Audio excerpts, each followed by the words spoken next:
Hi fellow viewers, to everybody, good morning. My name is Steve. My full name is Steve Ho Ong.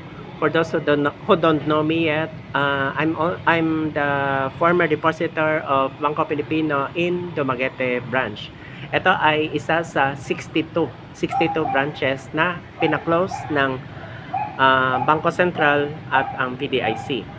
Okay, my next Bangko Filipino related videos is more on sa board of directors, former board of directors ng Bangko Filipino before it was closed 2011. By the way, ang pag-uusapan natin is kung paano natin i-recover ang BM Home Depot. Yes, ang topic is BM Home Depot, kung paano natin ma-recover. I think located daw sa Las Piñas. That is adjacent sa Parañaque at saka Muntinlupa. By the way, I'm already aware of that property. Okay? So, ang atin lang is pag-usapan natin kung paano natin ma-recover and at the same time, ma-rehabilitate ang Bangko Pilipino. Kasi kailangan maayos na ito sa lalong madaling panahon because some of my friends, not only in Dumaguete but some other depositor who are already senior citizens na who died already, until now wala pa silang nakiklaim except yung sa former Bangko Filipino employees na yun sinabi ko sa past few videos, may na-receive na sila at least 1/4 na claim na nila. Ang sa atin lang is paano natin bubuhayin ulit at kailangan maayos to sa lalong madaling panahon because it will take time. Ngayon, ang sa BM Home Depot, kailangan meron tayong extra funds kung paano natin to redeem, ilulukat. Yun lang ang tanging kong nakikitang option. Ngayon, ang problema natin, total, meron kayong background sa real estate. I was thinking kung pwede, paano natin to isisimulan. I know it's easy to say recover and rehabilitate. The question is how. Okay. Alam ko nasa isip ninyo, we will start from the scratch, from the very beginning. So, yan. By the way, meron kayong kukunin papel at ballpen, meron kayong susulatin. Okay? Meron akong lesson na learn sa nakikita kong problem, yung before sa second closure.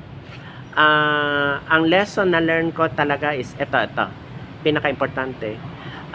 Kung just in case magka-problema ang bank, kailangan talaga magkaroon ng audited AFS, Audited Financial Statements.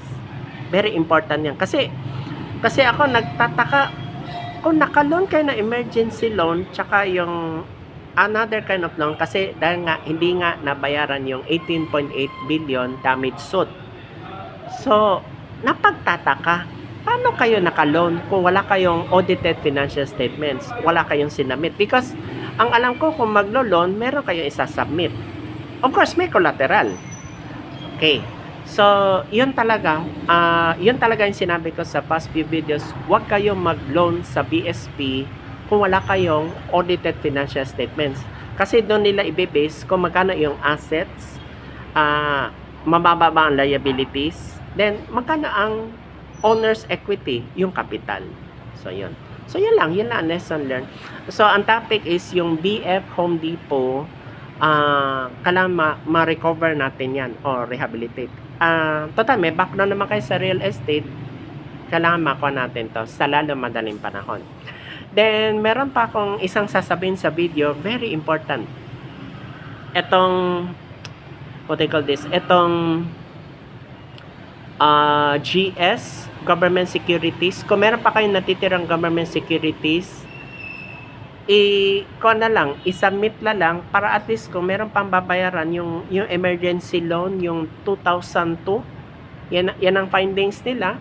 So, bayaran na lang para makuha na. At least meron pa ma-avail pa yung mga depositors na kung magkano na lang ma-avail. Yung nga lang, masakit, hindi siya 100%. Oo. So, yun. So, yun din ang nasa isip ko. We will start from the scratch.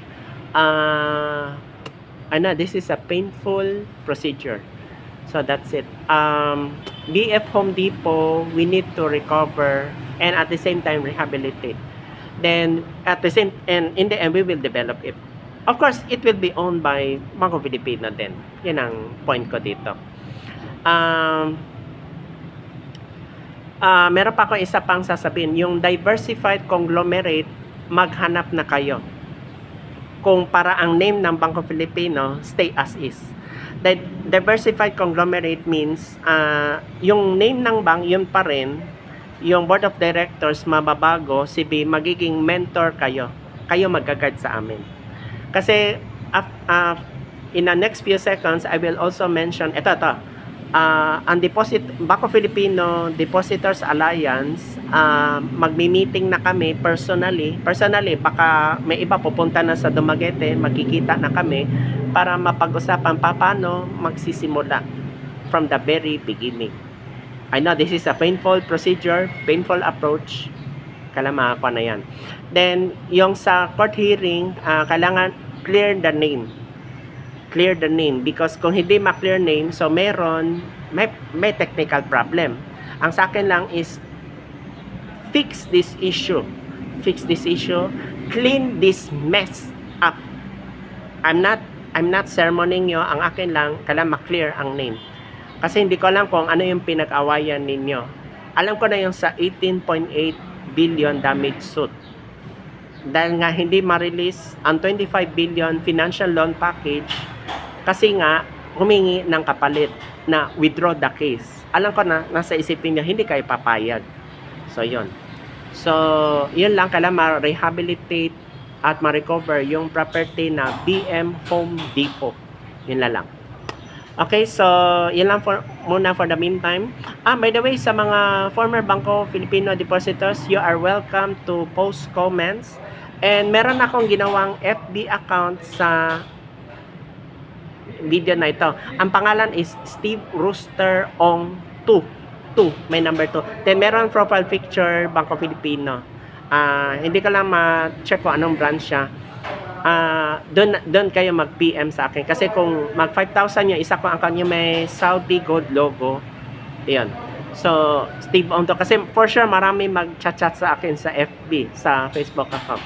Okay, so thank you for listening in this video. Good morning.